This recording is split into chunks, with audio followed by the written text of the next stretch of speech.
Je vais vous parler du Front National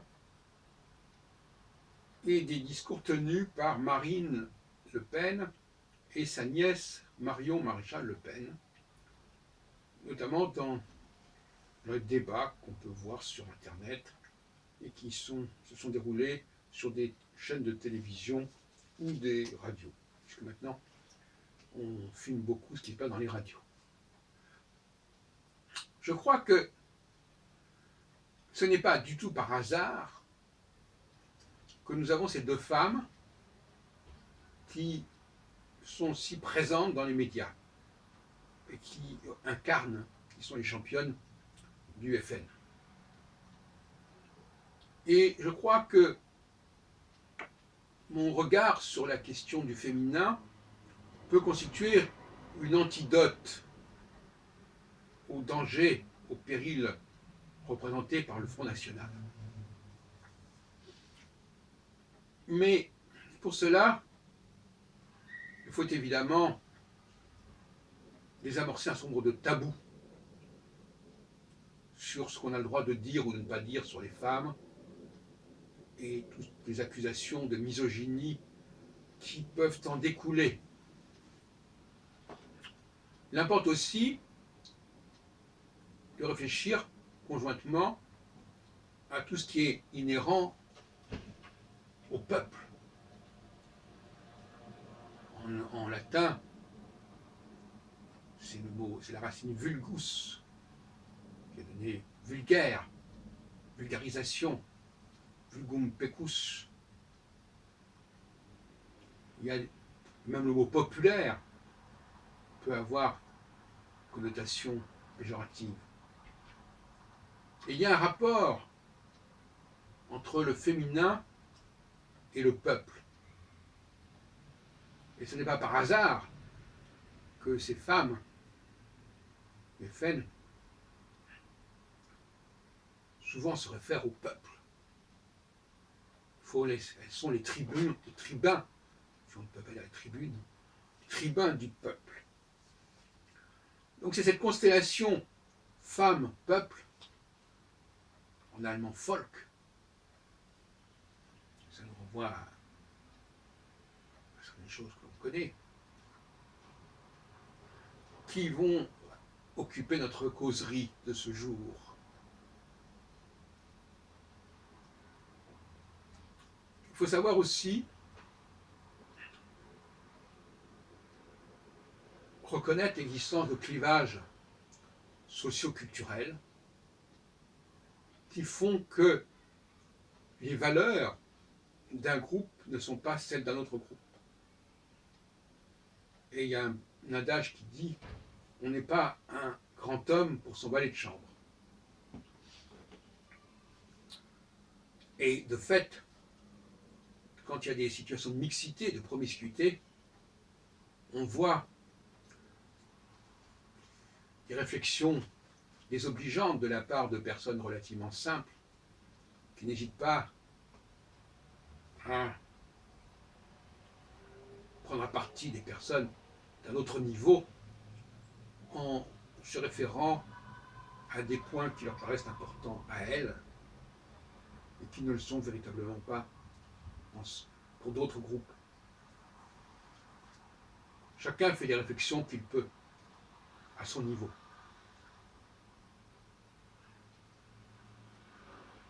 Revenons à notre affaire.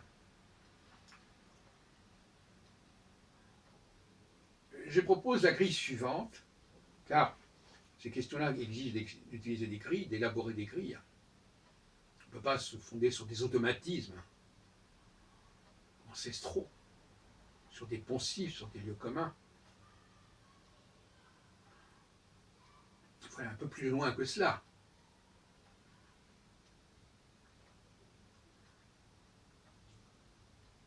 La grille, et je me repose encore une fois sur l'ouvrage de Miranda Gray, La femme optimale, qui est un ouvrage extrêmement pertinent sur le psychisme féminin, puisqu'il articule le psychisme féminin sur la cyclicité, sur le temps, sur les règles, sur les problèmes périodiques, liées à la sexuation, à la sexualité et à l'enfantement. Pour Miranda Gray, il est clair que les femmes doivent assumer leur spécificité et ne pas chercher à se faire valoir au regard de valeurs masculines qui sont différentes. Et c'est justement la prise de conscience de ces différences qu'il s'agira ici. Car si les femmes ont probablement un sens aigu de la périodicité, des changements qui peuvent se produire, il semble qu'au contraire, en contrepartie, elles soient assez démunies pour appréhender les clivages socioculturels. Et là, elles seraient plutôt dans le déni. J'en vois pour preuve les arguments du genre que j'ai entendu l'autre jour quand une de ces dames, Le Pen, je crois que c'était face à Manuel Valls, a mis en avant le problème de l'immigration en disant que les immigrés prenaient le travail des Français, des citoyens français, alors qu'il y a un chômage considérable en France. Et Valls répondait très intelligemment, très pertinemment, que les travaux dont se chargeaient souvent les immigrés étaient des travaux dont ne voulaient pas se charger les Français. Et ça semblait extrêmement surprenant à Marion la maréchale Le Pen ou à Marine Le Pen, je ne me souviens plus très bien.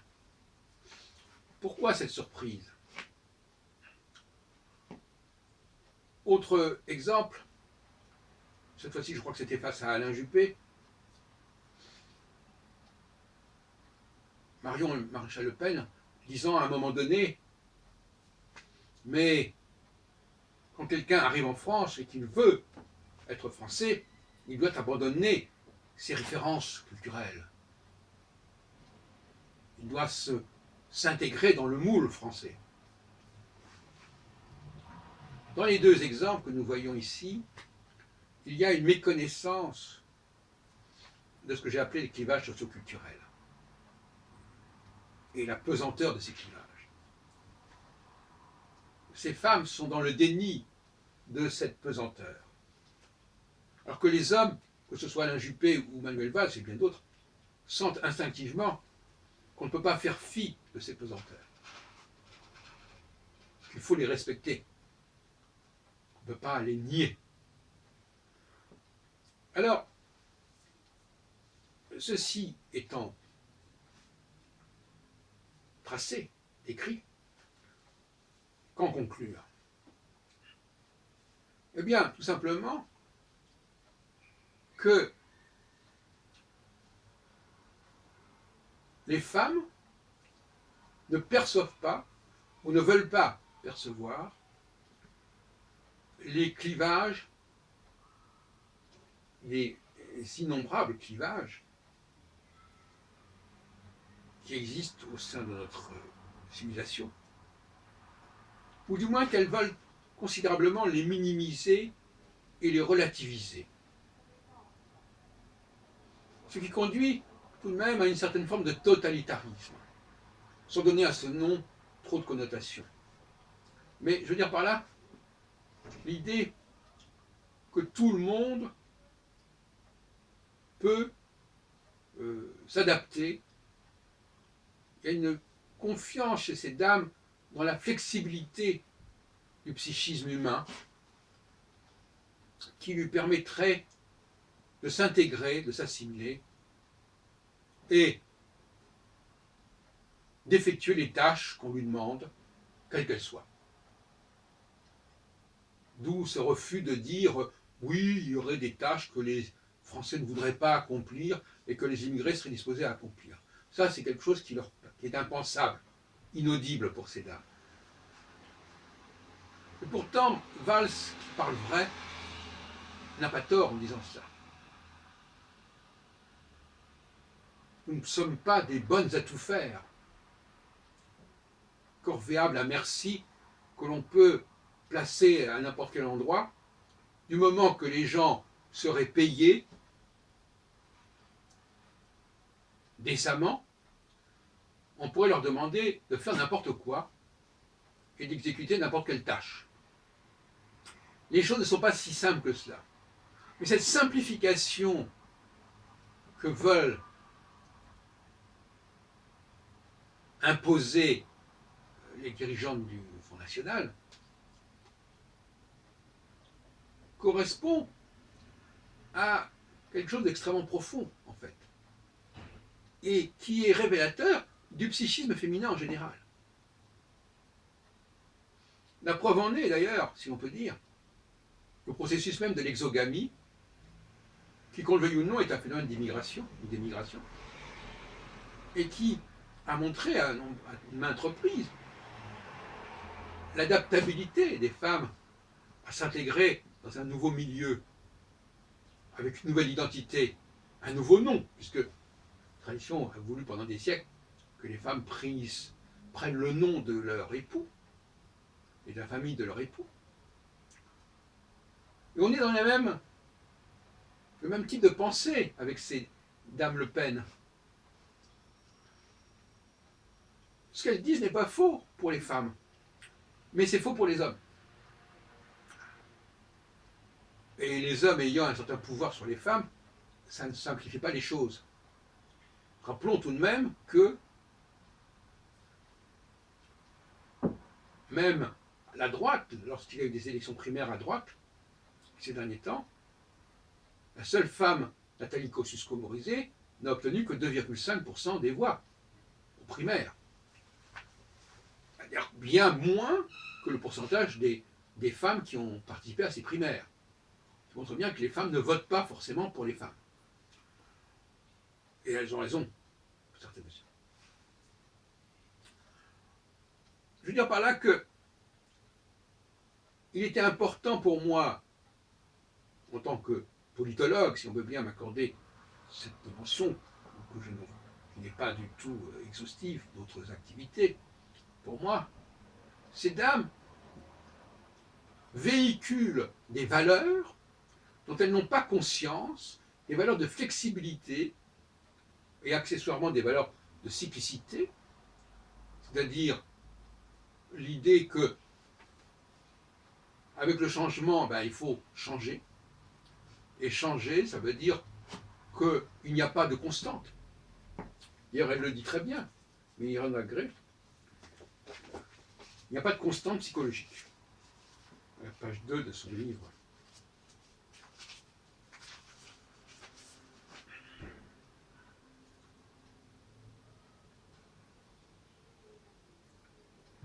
Nos attitudes et perspectives mentales et émotionnelles seraient constantes. Voilà, c'est une idée qui est qualifiée d'irréaliste. Donc, le processus cyclique qui existe dans le psychisme féminin ferait qu'on relativiserait encore également le sentiment intérieur, le bagage intérieur, et qu'on peut passer à autre chose, et évacuer, faire la vidange de ce qu'on a acquis avant. Parce qu'en fin de compte, le grand mot, c'est la vidange. De la même façon qu'une femme se vide d'un enfant pour en avoir un autre, d'un autre partenaire. Donc elle sera porteuse d'autre chose. C'est comme une casserole qui, à un moment donné, peut contenir ceci, et à un autre moment contenir cela. C'est un peu cette démarche où un lecteur de CD qui, à certains moments, peut lire tel CD de Beethoven, à d'autres moments, tel CD de tel et tel chanteur américain.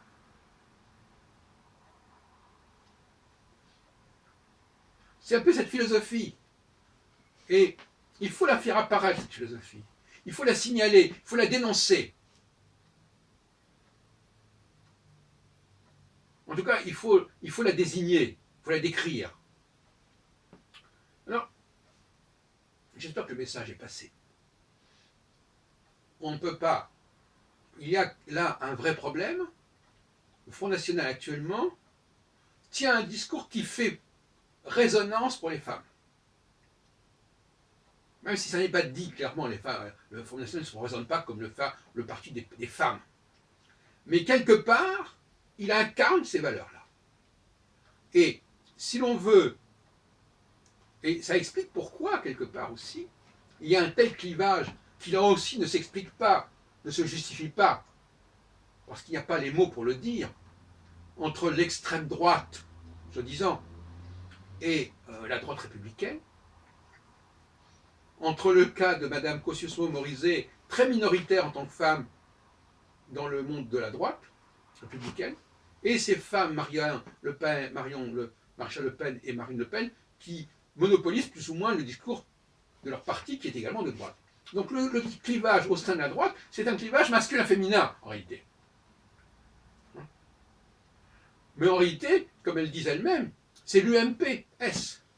C'est-à-dire que c'est en quelque sorte un clivage qui oppose un parti qui incarne des valeurs féminines face au Parti socialiste et aux républicains qui incarneraient des valeurs masculines. Ça n'est pas dit, et aucun sociologue, à ma connaissance, ne l'a dit, mais moi je le dis.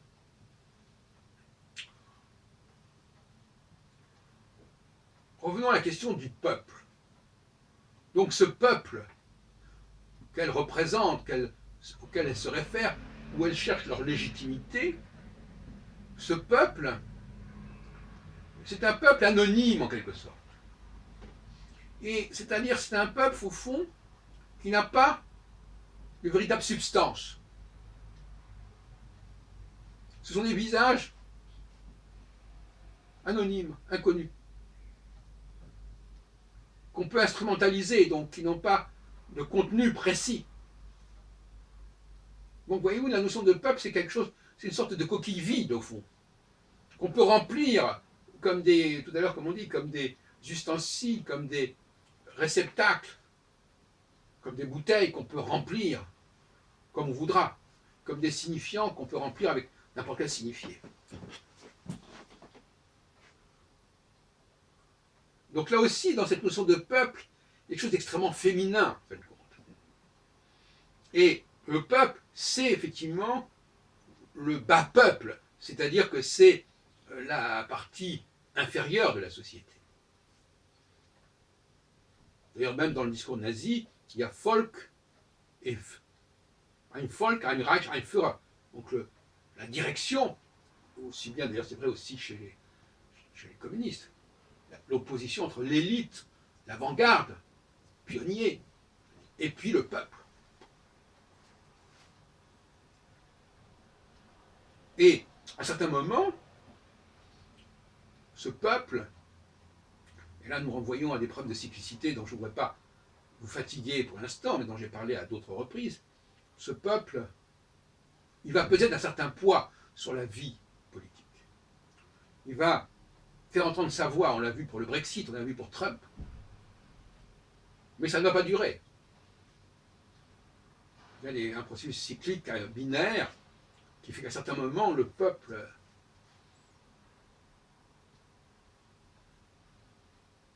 s'impose aux leaders, et à d'autres moments, il est mis sur la touche. On ne veut pas l'entendre, on ne l'écoute plus. On considère qu'il n'a pas sa raison. Je renvoie notamment à Pierre Bayle, à la fin du XVIIe siècle, qui a écrit là-dessus. Sous croix le peuple n'est pas forcément vérité d'évangile. Je renvoie notamment ses pensées sur la comète, les superstitions, etc., qui sont populaires. À une certaine époque, on savait très bien que ce qui était populaire était problématique, faisait problème. Et la démocratie, c'est un petit peu la victoire du peuple. Mais c'est souvent une démagogie.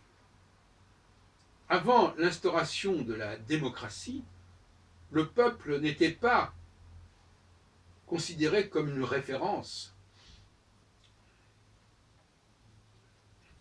Et d'où cette ambiguïté sur le mot peuple, qui souvent renvoie à des notions péjoratives. La vulgarité, le vulgum pecus, comme je disais tout à l'heure. la vulgarisation, c'est-à-dire quelque chose qui est simplifié, qui est grossièrement représenté.